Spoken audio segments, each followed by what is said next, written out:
Bismillahirrahmanirrahim. Assalamualaikum warahmatullahi wabarakatuh.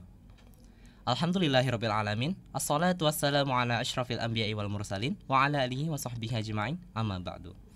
Puji syukur kehadirat Allah Subhanahu wa taala atas segala limpahan rahmat yang telah diberikan kepada kita semuanya, sehingga pada hari ini kita masih dapat menjalankan aktivitas kita seperti biasanya, menikmati segarnya udara di pagi hari, dan insya Allah semoga saja kita diberikan kesehatan berlebih oleh Allah Subhanahu wa taala untuk bisa meneruskan hidup kita berdakwah sebagai seorang muslim. Kemudian tidak lupa salawat serta salam senantiasa tercurahkan kepada baginda Rasulullah Muhammad SAW atas segala perjuangan beliau bersama para sahabat-sahabatnya dalam memperjuangkan Islam dari zaman jahiliyah menuju zaman Islamiyah seperti saat ini. Semoga kita semuanya bisa memperoleh syafaat beliau di yaumil akhir nanti. Oke, tidak terasa kita sudah menginjaki atau sudah bertemu dengan penghujung bulan Ramadan. Tidak terasa pula sudah perjalanan kita selama bulan Ramadan ini sudah tertempuh sekitar kurang lebih 20 hari. Seperti yang kita tahu bahwasanya di bulan Ramadan ini merupakan ajang besar-besaran bagi kita sebagai umat muslim, di mana di bulan Ramadan ini ada banyak sekali keberkahan dan juga amal-amalan yang dilipat gandakan oleh Allah Subhanahu wa taala kepada kita semuanya. Meskipun hati terbalut oleh duka karena kita akan berpisah dengan bulan Ramadan, namun tetap saja untuk bisa memaksimalkan apa yang bisa kita lakukan di akhir-akhir bulan Ramadan ini, kita isi kegiatan-kegiatan kita, kegiatan waktu luang kita dengan hal yang positif juga gitu. Oleh karena itu, SMA IT Nur Hidayah membuka kembali atau mengadakan kembali sebuah segmen, yaitu obah atau bisa dibilang sebagai obrolan penuh berkah di bulan Ramadan, seperti itu. Pada segmen obah kali ini kami menghadirkan asatizah ustazah di SMA IT Nur Hidayah untuk memperbincangkan dan juga membicarakan mengenai beberapa permasalahan ataupun sekedar bercerita tentang hal-hal yang sekiranya bisa kita jadikan bahan untuk saling belajar bersama dan juga menambah wawasan satu sama lain, seperti itu. Oke, pada episode pertama kali ini kita sudah dihadirkan oleh salah satu ustadz yang sangat hebat sekali di SMA IT Nur Hidayah. Beliau dikenal karena kelembutan hati dan juga keramahan beliau terhadap para siswa-siswi SMA IT Nur Hidayah, yaitu kepala sekolah kami di SMA IT Nur Hidayah, Ustadz Muhammad Ihsan Fauzi, sarjana sains magister manajemen. Bagaimana Ustadz Ihsan? Assalamualaikum Ustadz. Alhamdulillah, waalaikumsalam. Alhamdulillah. Gimana Ustadz, sehat ya? Alhamdulillah sehat. Oke, masya Allah, alhamdulillah. Saya agak batuk di sini Ustadz Afan ya. Oke, Ustadz Ihsan ini terkenal karena keistiqomahan beliau dalam menyampaikan speech mengenai mutiara-mutiara yang ada di SMA IT Nur Hidayah, teman-teman semuanya. Jadi ibarat kata SMA Nur Hidayah ini adalah sebuah samudera yang luas yang di dalamnya terdapat banyak sekali mutiara-mutiara yang memiliki nilai, yang memiliki suatu ini Ustadz ya, suatu keindahan, suatu harga bisa dibilang Ustadz ya. Nah, dan para siswa di dalamnya diibaratkan sebagai para penyelam yang bertugas untuk mencari mutiara sebanyak-banyaknya. Seperti itu Ustadz ya. Oke, alhamdulillah. Oke, pada kesempatan kali ini kita mungkin akan ngobrol santai aja Ustadz ya. Kita akan bahas beberapa hal terkait mungkin ruhiyah dalam menggapai cita, begitu Ustadz. Mungkin kita bisa mulai dari yang ringan dulu mungkin Ustadz ya. Oke, kalau dari Ustadz kira-kira ruhiyah itu apa sih Ustadz sebenarnya? Ada namanya potensi ruhiyah, kuatur ruhiyah. Imam Al-Ghazali dalam bukunya Al-Kimia As-Sa'adah atau Kimia Kebahagiaan, bahwa manusia itu diciptakan ada beberapa unsur. Salah satunya adalah unsur malaikat, ada unsur bahimah atau binatang, ada unsur sibak binatang buas, dan ada unsur syaiton. Ini agak berat nih ngobrolinya ya. Iya, baik-baik. Nah, masing-masing unsur itu memang diciptakan oleh Allah pada diri manusia, dan orang bisa bahagia dengan memenuhi unsur-unsur itu, karena unsur-unsur itu punya makanannya sendiri-sendiri. Ada porsinya sendiri gitu Ustadz ya. Sendiri-sendiri. Misalnya ada bahimah atau binatang ternak ya dalam naluri seorang manusia itu ya, seperti dia akan terpenuhi ketika nafsu dan syahwatnya terpenuhi. Jadi akan jadi indah ketika kita makan, kemudian kita jatuh cinta, itu kan bahagia. Iya betul. Itu. Lalu ada juga unsur yang kedua, yang unsur binatang buas, kata Imam Al-Ghazali, yang mana orang akan bahagia ketika dia menguasai, mempertahankan wilayah, ego kayak binatang buas itu. Kalau lihat misalnya anjing itu kan dia punya teritori, wilayahnya ditandai dengan urinnya, seperti itu. Kemudian dia akan memperluas wilayah, kemudian dia memimpin kawanan. Itu akan bahagia, akan membunuh, kemudian mengalahkan, akan bahagia juga. Dan kemudian ada juga unsur syaitan yang mana ia akan bahagia manakala ia tidak taat pada Allah, sombong, enggan, malas. Ya nggak? Kita misalnya lagi enggan, seneng nggak? Enggak, ada seperti beban tersendiri gitu sebenarnya. Seperti itu. Nah, kemudian ada unsur malaikah, yang mana inilah yang disebut ruh, di mana sifatnya adalah dia taat pada Allah, berzikir pada Allah, meminta pada Allah, bersabar atas perintah-perintah Allah, menyendiri, khusyuk, kemudian berkholwat dengan Allah Subhanahu wa taala, maka akan merasakan keindahan. Nah, keempat ini tidak bisa dimusnahkan dari diri manusia. Karena memang kodratnya secara lahiriah seperti itu ya, Ustaz, seperti itu. Sehingga konon ketika ada permintaan, ya Allah, setan itu jangan ada di muka bumi. Maka kemudian ketika Allah mengabulkan doa itu, maka besoknya pasar-pasar sepi, orang sudah tidak mau lagi bekerja, kemudian orang cuma diam, hidup itu nggak warna-warni tanpa ketiga yang nggak baik tadi ya, seperti itu. Tapi kemudian Allah memberikan itu ketika kita lebih dominan jiwa malaikat kita dan bisa mengalahkan jiwa kebinatangan kita, jiwa kebinatang buasan kita, jiwa setan kita, maka posisi kita akan lebih mulia daripada malaikat. Karena malaikat tidak diuji dengan nafsu dan syahwat, amarah dan sebagainya, gitu. Maka kemudian bidadari di surga itu tidaklah lebih mulia dan tidaklah lebih cantik daripada wanita yang solehah, gitu. Masya Allah. Gitu ya. Karena mereka diuji, dengan hawa nafsu, dengan syahwat, dengan amarah, tapi kemudian dia berusaha memenangkan jiwa-jiwa malaikat itu dengan menutup aurat, dengan menjaga pandangan, dengan berpuasa. Ini kan mengekang hawa nafsu makan kita nggak makan karena Allah, maka kita akan dimuliakan oleh Allah Subhanahu wa taala. Kita akan memperoleh as-sa'adah atau kebahagiaan. Gitu. Jadi ruqyah adalah salah satu potensi, kalau kata Imam Al-Ghazali juga di Al-Kimia As-Sa'adah itu, bahwa di dalam tubuh seorang ada segumpal daging. Idza salahat salaha jasadu kulluh wa idza fasadat fasada jasadu kulluh ala hiya wa hiya qalb. Dalam tubuh manusia itu ada segumpal daging. Jika baik maka baiklah seluruhnya, jika buruk maka buruklah semua. Dan itu adalah hati. Hati bukan hepar tapi heart.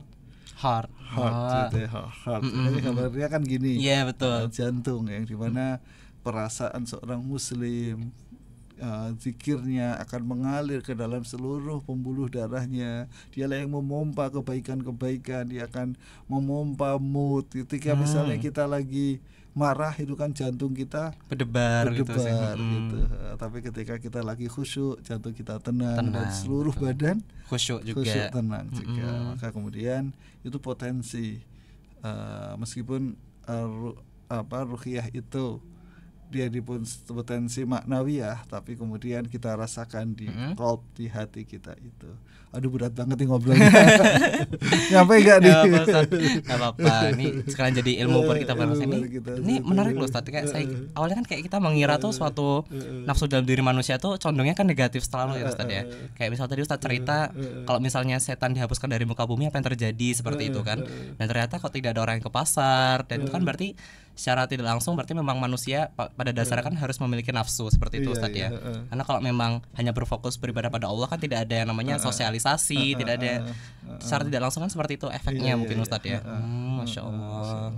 Dan tadi saya ulangi, memang kita akan bahagia ketika kita memenuhi nafsu tadi. Misalnya makan, kuliner, senang nggak? Senang Ustaz. Enak. Gitu ya. Kemudian itu kan nafsu bahimah, nafsu binatang ternak ya. Iya. Binatang ternak kan kebahagiaannya ya makan aja gitu ya. Diberikan Kambing, makan, diberikan itu makan, senang, udah senang gitu. Kita juga sama. Kemudian sibakah atau binatang buas.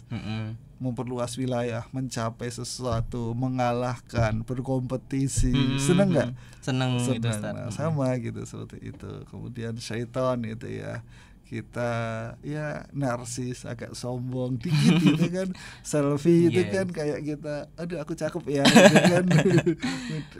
Ya kayak itu bikin hati senang Ustaz. Bikin hati senang gitu ya. Betul. Cuma harus kita kalahkan semuanya itu, kita bingkai dengan jiwa-jiwa malaikat tadi yang taat. Boleh makan, cuma baca bismillah, ngambil yang terdekat, tidak berlebih-lebihan. Nggak harus sederhana gitu seperti itu. Adanya apa ya disyukuri seperti itu. Iya. Memang kita perlu mendominasikan sifat malaikat tadi ke dalam seluruh hidup kita Ustaz ya. Hidup kita. Kemudian misalnya berprestasi itu kan mengalahkan, mendominasi. Betul. Itu kan sifat binatang buas sebenarnya. Betul. Kan ada pihak yang menang dan ada yang kalah juga Ustaz. Gitu, Nah, ketika menang kan senang. Betul. Pasti seorang manusia pasti juga menang kalau bisa. Senang kan? Iya, betul. Tapi kemudian kita bungkus kerangkanya. Kalau ini adalah pertolongannya Allah. Kemudian kita ya berkompetisi, kita ya bikin target, bikin mimpi. Kemudian meluaskan kapasitas, itu kan seperti seorang seekor singa yang meluaskan meluas daerahnya gitu ya Ustaz ya. Gitu, menjelajah kayak gitu. Kemudian senang nggak gitu ya? Ya pasti singanya juga ini sih Ustaz, dapat banyak kekuasaan juga. Ya dia kayak manusia juga pasti juga senang ya. Gitu, bahagia. Cuma harus hingga dengan jiwa malaikat kita yang kulillahumma malikal mulki tu'til mulka man tasya wa tu'izzu man tasya wa tudhillu man tasya. Bahwasanya setiap kekuasaan itu adalah milik Allah, yang Allah berikan kepada siapa yang dikehendaki. Dia akan mencabut dari siapa yang dikehendaki, dia akan memuliakan siapa yang dikehendaki, dia akan menghinakan siapa saja yang dikehendaki. Gitu. Sehingga kita akan terbingkai itu. Nah, inilah konsep yang membuat umat Islam itu maju.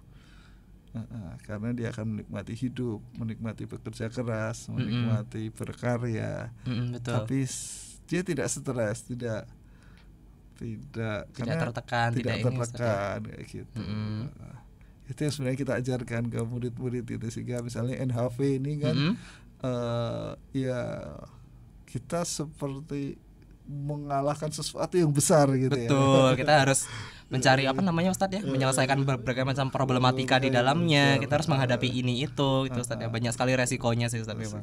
Dan kita serahkan aja pada Allah. Tapi tetap bergerak, tetap berkarya, tetap berusaha, tetap berkeringat, tetap berlelah-lelah. Kalau cuma modal tawakal juga sama aja Ustaz ya. Sama aja gitu ya, seperti itu. Jadi mode beast on gitu ya, mode binatang buas itu kan gak lelah kan, binatang buas berani itu Ustaz berani ya. Kemudian ambil resiko. Betul. Pasti kan setiap langkah kita pasti ada konsekuensinya. Iya betul. Gitu. Misalnya singa yang menerkam banteng itu kan kadang bantengnya yang mati, kadang singanya yang mati gitu. Betul. Tapi itulah jiwa binatang buas, memang ditakdirkan Allah, didesain untuk memang seperti itu.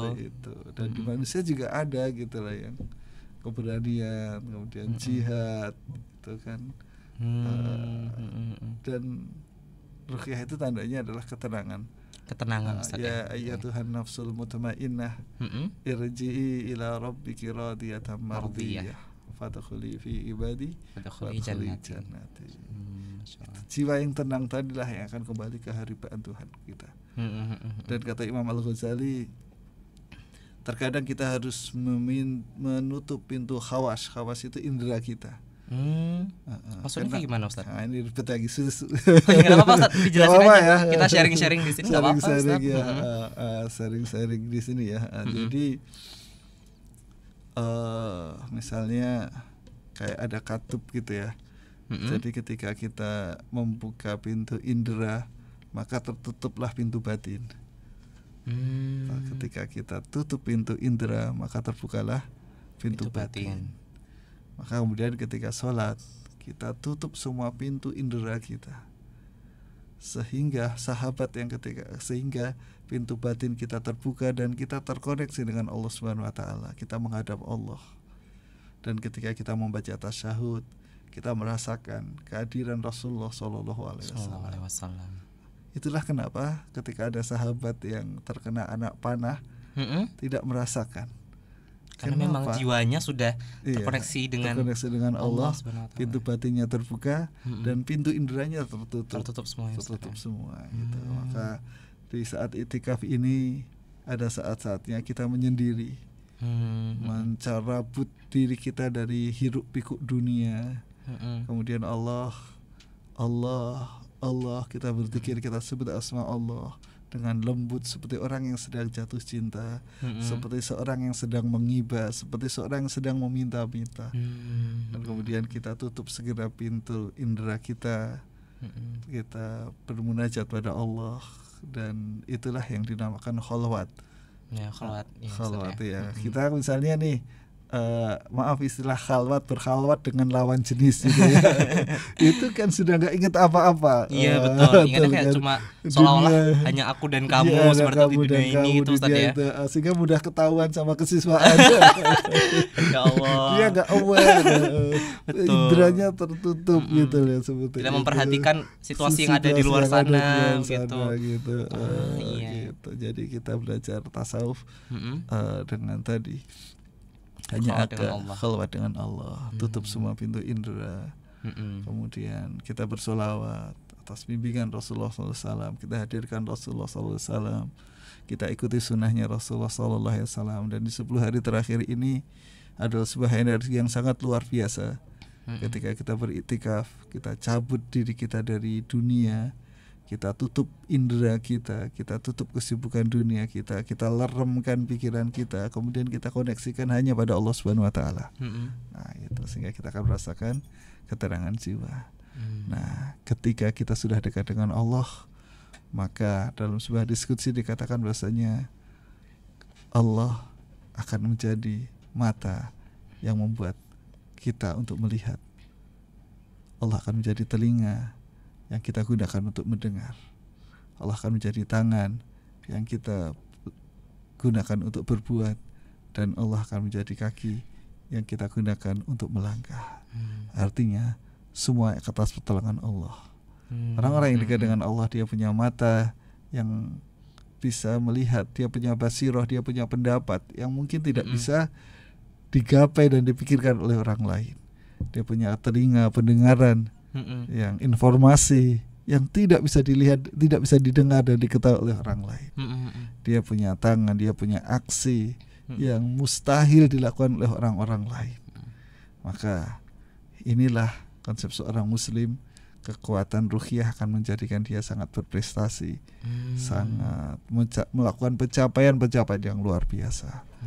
Saya suka mengutip Muhammad Al-Fatih gitu seorang pemuda 21 tahun yang dibimbing oleh gurunya, seorang yang dekat dengan Allah, Syekh Aksamsuddin, yang dia zikir. Ketika perang, apa yang dilakukan Syekh Aksamsuddin? Dia di tendanya berdoa, berzikir, khusyuk berdoa.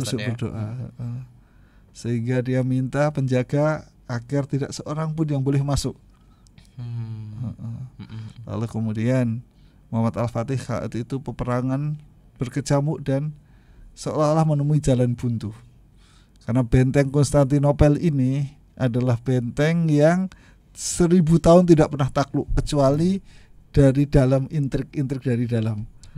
Jadi 1000 tahun. Kenapa? Karena bentengnya itu tingginya belasan meter, tebalnya berapa, 20 meter atau berapa itu, kemudian dibom nggak bisa, kemudian dari bawah tanah juga nggak bisa karena di sana ada baskom air ya.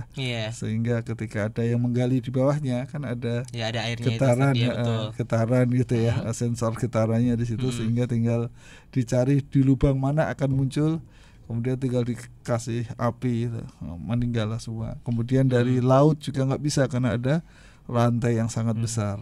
Memang sangat kuat sekali pada masa itu Ustaz. Nggak mungkin ditaklukkan. Nggak mungkin ditaklukkan. Tapi kemudian dengan keimanan pada Allah Subhanahu wa taala, maka membuat sesuatu yang tidak mungkin itu jadi mungkin bagi seorang muslim. Dan itulah tradisi umat Islam. 313 lawan 1000 pasukan. 313 itu mau karnaval, mau demo gitu loh. Iya, Gak semua satu angkatan mungkin gitu ya. Satu angkatan SMA IT gitu ya, dan itu lawan 1000 pasukan gitu. Karena dia sebenarnya mau mencegat kafilah dagang gitu loh. Tapi kemudian Allah mentakdirkan bertemu dengan 1000 pasukan. Tapi menang 313. Bahkan Allah Subhanahu wa taala pun mengajari cara berperangnya karena saking parahnya persiapannya itu. Wadribu fawqal a'naqi wadribu minhum kulabanan. Pukullah di atas lehernya dan pukullah jari-jarinya. Kenapa? Karena orang-orang kafir Quraisy itu pakai baju besi, pakai zirah. Ini gimana ngalahkannya? Sampai diajari oleh Allah, fadribu fawqal a'naqi wadribu minhum kulabanan. Pukullah di atas leher gitu ya. Jadi walaupun enggak luka, tapi setidaknya lehernya patah kan mati gitu. Kan vital juga Ustaz ya. Vital juga gitu loh. Kemudian pukullah di jari-jarinya sampai diajari. Kenapa? Karena memang nggak seimbang gitu sebetulnya. Ini perangnya jauh sekali gitu seperti itu. Dan cuma ada 2 ekor kuda. Ada 2 ekor kuda. Cuma 2 ekor kuda. Sampai di sirah itu siapa yang naik kuda itu tercatat karena cuma 2 gitu ya. Sedangkan Pak Quraisy ada berapa ratus pasukan kuda, ada unta begitu banyak, ada itu seperti itu. Nah itu. Kemudian ada sahabat yang bisa menguasai bahasa dalam waktu 6 hari, bahasa Ibrani. Jadi ikut TOEFL 6 hari bisa nggak kira-kira? Dari nol itu dia bisa menerjemahkan, dia bisa bersair. Kemudian ada yang menghafalkan ribuan hadis, bahkan jutaan hadis Imam Bukhari, dan rawinya beserta rawinya dan dibolak-balik. Kan bingung misalnya dari saya ke Haki, ke Ubed, ke siapa, tapi ada hadis yang lain yang nggak dari saya, tapi dari Ustaz Ridwan ke Haki. Agak kompleks jadinya Ustaz ya.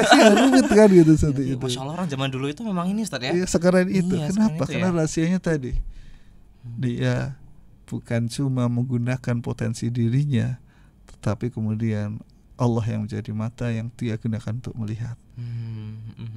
Allah yang menjadikan telinga yang ia gunakan untuk mendengar. Allah menjadi tangan yang ia gunakan untuk berbuat, dan Allah menjadi kaki yang ia gunakan untuk melangkah. Maka akan ada keajaiban-keajaiban dengan kekuatan ruhiyah ini. Masya Allah. Kalau misalnya Ustadz ya, kan misal kita lihat di situasi yang seperti sekarang misalnya, kayak anak-anak SMA itu Nur Hidayah, atau mungkin kehidupan di luar sana yang mungkin lebih luas lagi. Kalau menurut pendapat Ustadz pribadi itu seperti apa Ustadz soal ruhiyah manusia-manusia zaman sekarang itu? Mungkin kan banyak orang-orang sekarang tuh yang condongnya nafsunya tuh mengalahkan segalanya gitu Ustaz. Seperti kita lihat di dunia kayak di internet ataupun dimanapun kan kita juga pasti tahu. Atau mungkin dari diri kita sendiri melihat lingkungan sekitar juga pasti memahami, karena kita sebagai manusia juga pasti merasakan hal yang serupa seperti itu kan Ustaz. Kalau tanggapan Ustaz seperti apa kira-kira? Tanpa hidayah maka jiwa malaikat ini tertutup, karena itu sifatnya ghaib gitu ya. Tidak terlihat. Betul. Dan kekuatan nafsu, kekuatan setan, kekuatan itu memang dominan. Dominan, dan orang merasa kebahagiaan dengan tadi unsur binatang buas, binatang ternak, dan unsur setan ini. Kenapa? Karena informasi begitu banyak. Dan tidak ada panduan, dan bahkan kurikulum pendidikan pun misalnya ya, kita belajar fisika lah, saya guru fisika gitu ya. Seolah-olah semua itu dijauhkan dari Allah. Seolah-olah semua itu dijauhkan dari campur tangan Allah. Kenapa benda jatuh? Soal fisika. Kenapa benda jatuh? Karena adanya gravitasi. Ada kayak gravitasi. F sama dengan M, G M per R kuadrat gitu ya, seperti itu. Jelas gitu ya, ada kayak kemudian G 9,8 sekian gitu kan, meter per sekon kuadrat. Seolah-olah tanpa campur tangan Allah. Seolah-olah kayak seluruh dunia itu ada kalkulasinya tersendiri. Ada kalkulasinya sendiri. Padahal sebenarnya Batu yang jatuh itu adalah batu yang taat dengan Allah. Bahkan dia taat sepercepatannya pun dia taati Allah 9,8. Dan ahli fisika hanya bisa melihat fenomena kalau ketaatan batu ini. Kenapa air mengalir ke bawah? Kenapa ada hukum Torricelli? Kenapa ada hukum Pascal? Ada kelas 11 sampai apa sih tekanan ya? Kalau saya nggak belajar fisika. Nggak belajar fisika. Saya 11.5 Eko Sosmat. Sosmat iya. Ada fisikanya. Maaf ya. Udah beda kurikulumnya ya. Oke. Kenapa ada hukum Torricelli? Bukan hukumnya Torricelli, tetapi Torricelli melihat ketaatan air yang begitu taatnya sampai satuan-satuannya itu sangat detail. Kenapa ada hukum gravitasi? Bukan gravitasi itu, tetapi hukum Allah yang ditaati oleh benda-benda. Kita jauh dari melibatkan Allah. Kita jauh dari tauhid. Semua ini diurus oleh Allah. Kullu yawman huwa fi sya'n fa bi ayyi ala'i rabbikuma tukadziban. Setiap hari, setiap saat Allah berada dalam sya'n, dalam urusan-urusan, menyelesaikan urusan-urusan. Fabi ayyi ala'i rabbikuma tukadziban. Apakah nikmat Tuhanmu manakah yang kamu dustakan? Seperti itu. Jadi ya memang ketika tidak memahami dan menghidupkan jiwa malaikat ini, jiwa ruhiyah ini, maka orang-orang mendapatkan kebahagiaan semu. Kebahagiaan dengan ruhiyah ini kebahagiaan yang abadi. Kenapa? Karena ketika kita meninggal, maka kenikmatan perut, kenikmatan syahwat, kenikmatan binatang buas, kesombongan, ego, wilayah, kepemimpinan, kekuasaan, kenikmatan syaitaniah, kesombongan, keengganan, itu langsung tertutup semuanya, Ustaz ya, ketika kita meninggal. Tetapi kenikmatan malaikat itu terus ada terus, Ustaz, terus ya? Ada, bahkan itu akan dominan, akan menemani kita saat dikubur kita, menemani kita sampai akhirat juga, sampai Ustaz, akhirat juga. Meskipun saat hidup di dunia, ketika kita gunakan panca indera kita, kenikmatan itu kenikmatan yang paling samar. Iya, saya setuju. Paling samar. Ini tahu sofa banget ini. Filsafat banget ya. Kenikmatan yang paling samar. Iya kan? Paling samar. Ketenangan hati, mendengarkan hati. Mungkin nggak sebahagia ketika kita makan enak, senang-senang, ngerok-ngerok, foya-foya dan lain-lain. Foya-foya, salah-salah. Kenikmatannya jelas terasa gitu, terasa gitu. Tapi ini ya nikmat, tapi paling samar kayak. Cenderung terabaikan, Ustaz, cenderung terabaikan. Padahal ketika semua panca indera berhenti, tertutup, maka tinggal kenikmatan inilah yang kita bisa bawa. Karena kenikmatan ini berasal dari malakut ke alam yang lain, bukan alam indrawi ini. Maka kemudian iktikaf itu bukan sekedar diam di masjid, main HP, banyak kayak gitu, Ustaz, ya? Masih banyak kayak gitu ya, Ustaz, ya? Tapi diam, berkhalwat, sholat, tutup panca indera kita. Ya boleh sih, karena kita masih remaja ya, masih kadang ngobrol, kadang ya sama teman. Tapi ada saat-saat ya, saat kita harus sendiri dengan saat Allah. Sendiri dengan Allah, saat kita masrahkan semua urusan kepada Allah. Dan inilah rahasia prestasi seorang muslim. Rahasia, dia bisa ngapal jutaan hadis seperti Imam Bukhari, dia bisa mengelilingi dunia seperti Ibnu Khaldun, dia bisa mengarang ilmu kedokteran, filsafat, matematika seperti Ibnu Sina, dia bisa pokoknya keren lah gitu ya. Seperti itu. Catatannya tuh real, Ustaz, ya. Rekor perjalanannya itu banyak. Iya ya. Cuma kita nggak tahu gitu loh. Dan ada beberapa tingkat motivasi. Yang pertama itu teknis. Jadi secara sukses itu yang pertama teknis. Teknis itu kita belajar, misalnya nih kita ibaratin nge-gym aja ya. Boleh. Cara ngangkat Cara dumbbell misalnya, cara narik, cara itu kan ada teknisnya. Salah teknik kan badan kita nggak jadi. Nah, teknik penting nggak? Penting. Tapi ada yang lebih penting dari teknik, yaitu mindset.